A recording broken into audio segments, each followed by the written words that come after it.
Govinda Greens, premium and limited plots, prime location, destination that define your status. In front of Ames, Govinda Greens.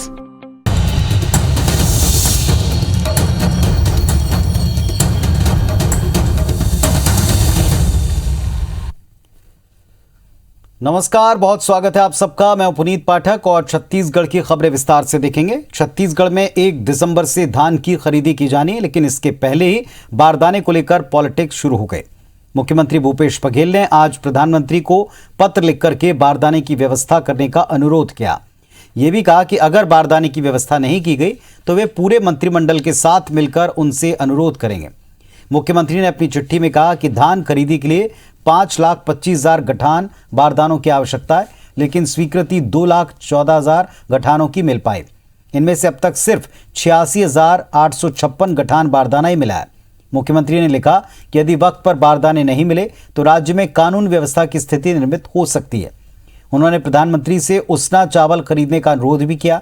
इधर भाजपा नेता कहते हैं कि पिछले साल की तरह इस साल भी ये भ्रम फैलाया जा रहा है कि केंद्र सरकार बारदाना उपलब्ध नहीं करवा रही, जबकि बारदाना खरीदने का काम केंद्र का नहीं राज्य सरकार का है। विपक्ष का आरोप है कि सरकार किसानों का धान खरीदना नहीं चाहती, इसीलिए इस तरह के बहाने बना रही। और उससे हम लोग डिमांड किए, हमने कहा कि हमको और जूट की आवश्यकता पड़ेगी और यदि प्रधानमंत्री की तरफ से अनुमति मिल जाती है तो अच्छी बात है, नहीं तो प्रधानमंत्री से मिलने का समय पूरे हमारे मंत्रिमंडल के लोग जाके मिलने का समय उनसे लेंगे ताकि छत्तीसगढ़ की समस्याओं के बारे में अवगत कराएं। इसके लिए लाइन स्थिति की यदि गड़बड़ होती है तो छत्तीसगढ़ सरकार की विफलता इसको मानी जाएगी। इसके बजाय आप कैसे बोरा उपलब्ध करा सकते हैं, इसके लिए तैयारी करना, बात करना और केंद्र के ऊपर आरोप लगाना छोड़े। अपनी जवाबदारी से छत्तीसगढ़ की सरकार भागना चाहती है। जो काम उनको करना है उसको प्रधानमंत्री को बोलते हैं। बारदाना व्यवस्था करने की जिम्मेदारी प्रधानमंत्री जी की या केंद्र सरकार की नहीं है। बारदाना इनको खरीदना है। इन्होंने साल भर पहले क्यों बारदाने का ऑर्डर नहीं दिया? इनको मालूम हर साल खरीदना है, क्यों पहले से नहीं किया? और भी सोर्सेज है, वहां से बारदाना क्यों नहीं खरीदते? तो ये खाली अपनी बला दूसरों के ऊपर में टालते हैं। छत्तीसगढ़ के मुख्यमंत्री भूपेश बघेल ने प्रदेश के सभी सांसदों को पत्र लिखा है, जिसमें उन्होंने सांसदों से प्रदेश के किसान और मजदूरों के हित में संसद में आवाज उठाने की अपील की। उन्होंने केंद्रीय वित्त मंत्री निर्मला सीतारमण को लिखे अपने पत्र की कॉपी भेजी है और कहा है कि उसना चावल की खरीदी के लिए संसद में आवाज उठाएं। दरअसल छत्तीसगढ़ में करीब 40% धान उसना क्वालिटी का पैदा होता है, लेकिन केंद्र सरकार ने FCI के जरिए उसना चावल लेने से मना कर दिया। अगर ऐसा हुआ तो प्रदेश में करीब 40 लाख मीट्रिक टन धान बर्बाद हो जाएगा। इसीलिए राज्य सरकार की ओर से मांग की जा रही है कि केंद्र FCI के जरिए कम से कम 24 लाख मीट्रिक टन चावल लेने की अनुमति दे। केंद्रीय वित्त मंत्री निर्मला सीतारमण को लिखे पत्र में सीएम ने राज्य के तरफ से आधा दर्जन से अधिक मांगे रखी हैं। मुख्यमंत्री ने राजस्व घाटा अनुदान के वर्तमान मापदंड में बदलाव, GST क्षतिपूर्ति अनुदान जारी रखने, इथेनॉल प्लांट स्थापित करने की अनुमति जैसी मांगें दोहराई हैं।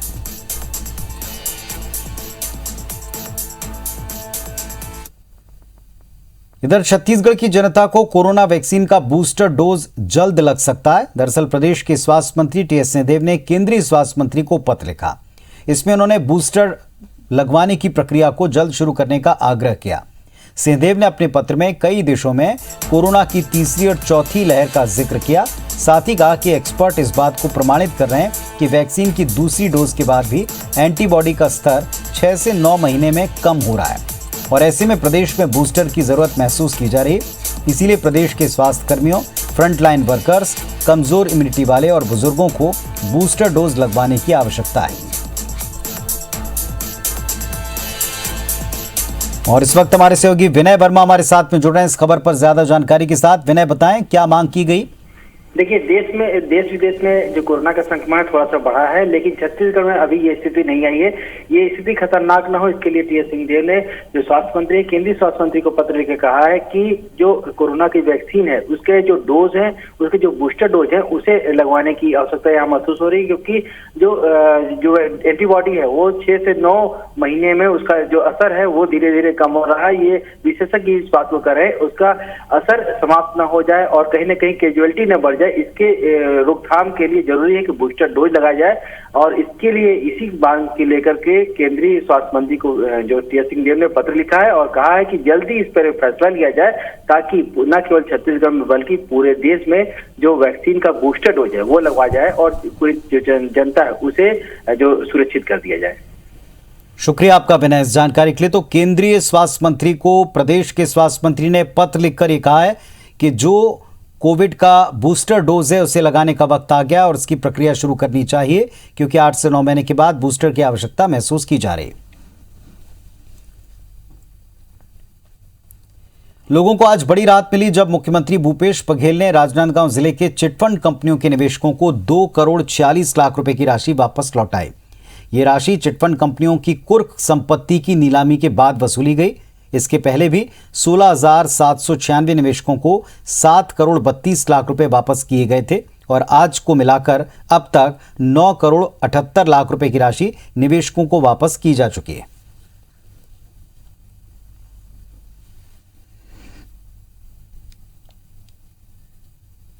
पूरे देश में अकेला राज्य है जो चिटफंड कंपनी के पैसे को निवेशकों खाते में डाला जा रहा है और क्योंकि वैधानिक प्रक्रिया बहुत लंबी है, बोर्ड को भी परमिशन लेना पड़ता है, उनकी का आदेश और उसके निष्पादन में बहुत समय लगता है, तो एक लेंदी प्रक्रिया है। लेकिन फिर भी सभी कलेक्टर एसपी उसमें लगे हुए हैं और हमारी कोशिश है कि ज़्यादा से ज़्यादा धनराशि वापस।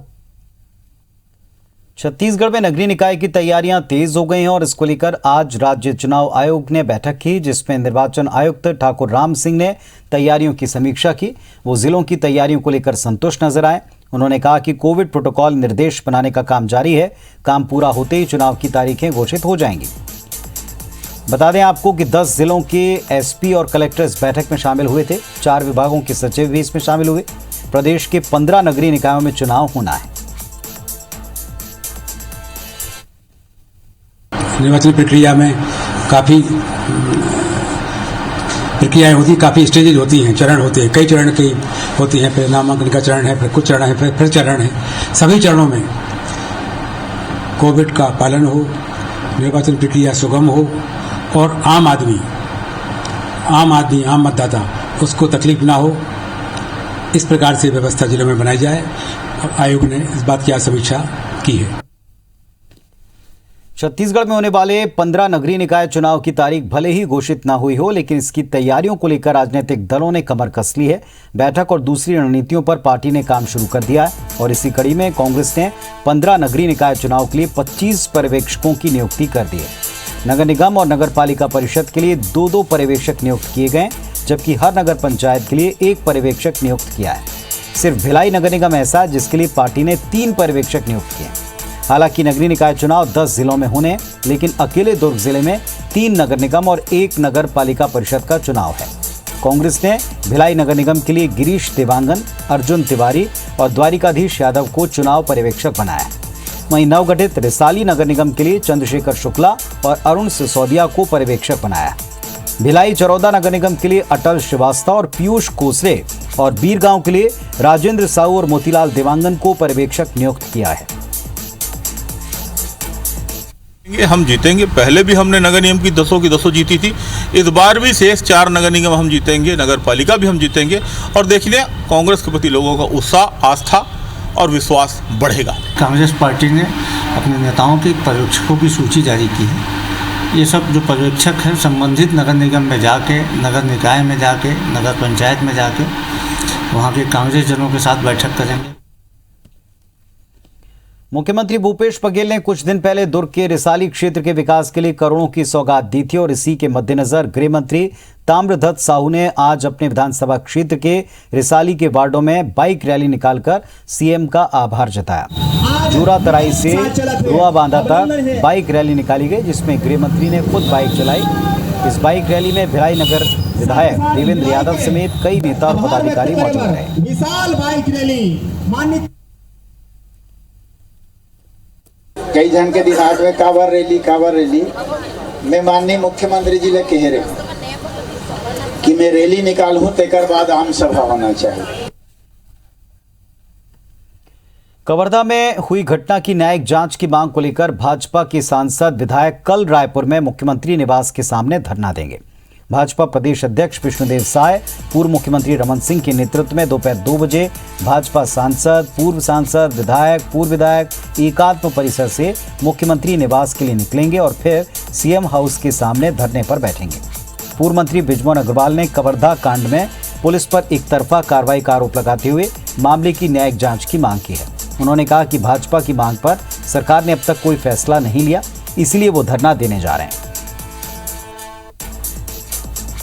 कवर्धा के मामले को लेकर कल 24 तारीख को सभी विधायक, सभी सांसद, सभी पूर्व विधायक, सभी पूर्व सांसद और प्रमुख नेता मुख्यमंत्री निवास के सामने धरना देंगे कि कवर्धा मामले की न्यायिक जांच करवाई जाए।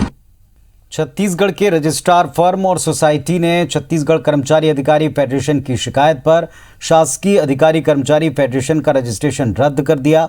रजिस्ट्रार फर्म और सोसाइटी ने फेडरेशन के अध्यक्ष और सचिव को आदेश देते हुए कहा कि संस्था का नाम पहले से पंजीकृत छत्तीसगढ़ कर्मचारी अधिकारी फेडरेशन के नाम से मिलता है, जो कि नियमों के खिलाफ है। इसीलिए संस्था को इस नाम की बजाय दूसरे नाम से रजिस्ट्रेशन करवाना होगा। आपको बता दें कि प्रदेश के कर्मचारी अधिकारियों के हित में काम करने के उद्देश्य से छत्तीसगढ़ कर्मचारी अधिकारी फेडरेशन जनवरी 2020 से पंजीकृत है।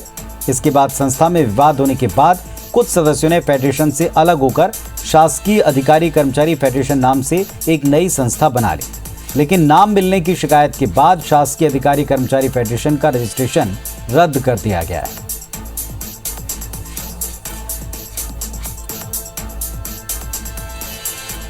और कमल वर्मा जी, जो कि संयोजक हैं कर्मचारी फेडरेशन के, हमारे साथ में जुड़ गए हैं। वर्मा जी, स्वागत है आपका IVS24 पर। बताएं इस पूरे प्रकरण को कैसे देख रहे हैं आप? जी, छत्तीसगढ़ कर्मचारी अधिकारी फेडरेशन का पंजीयन जो है जनवरी 2020 में हुआ था। फेडरेशन के साथ में 73 संगठन संबद्ध है। सहायक पंजीयक फंड सोसाइटी ने सोसाइटी एक्ट के अधिनियमों का उल्लंघन करते हुए एक सदृश नाम शासकीय अधिकारी कर्मचारी फेडरेशन के नाम से पंजीयन कर दिया था। हमने माननीय उच्च न्यायालय छत्तीसगढ़ का एक आदेश का संदर्भ देते हुए इस पंजीयन को निरस्त करने हमने अनुरोध किया था। रजिस्ट्रार ने आज फैसला सुनाते हुए सदृश नाम अधिकारी कर्मचारी फेडरेशन को निरस्त कर दिया है। चलिए, तो एक जो मांग की गई थी, एक जो आपत्ति उठाई गई थी, इस पर फैसला है। शुक्रिया आपका जुड़ने के लिए, हमारे साथ अपनी बात रखने के लिए। तो एक मिलता जुलता नाम, इसके ऊपर फिलहाल तो रोक है, अब एक नया नाम रखने के लिए कहा गया है फेडरेशन को। रायपुर के महालक्ष्मी कपड़ा मार्केट स्थित जरी सिल्क प्राइवेट लिमिटेड पर आईटी की टीम रेड और सर्वे के लिए पहुंची। इस कंपनी की रायपुर और जयपुर समेत देश के कई जगहों के ऊपर आईटी की टीम ने एक साथ कार्रवाई की। जरी सिल्क इंडिया कंपनी के जयपुर के हेड ऑफिस में छापा पड़ा और इसी वजह से रायपुर में जरी सिल्क प्रतिष्ठान पर आईटी के 6 से अधिक अधिकारी पहुंचे।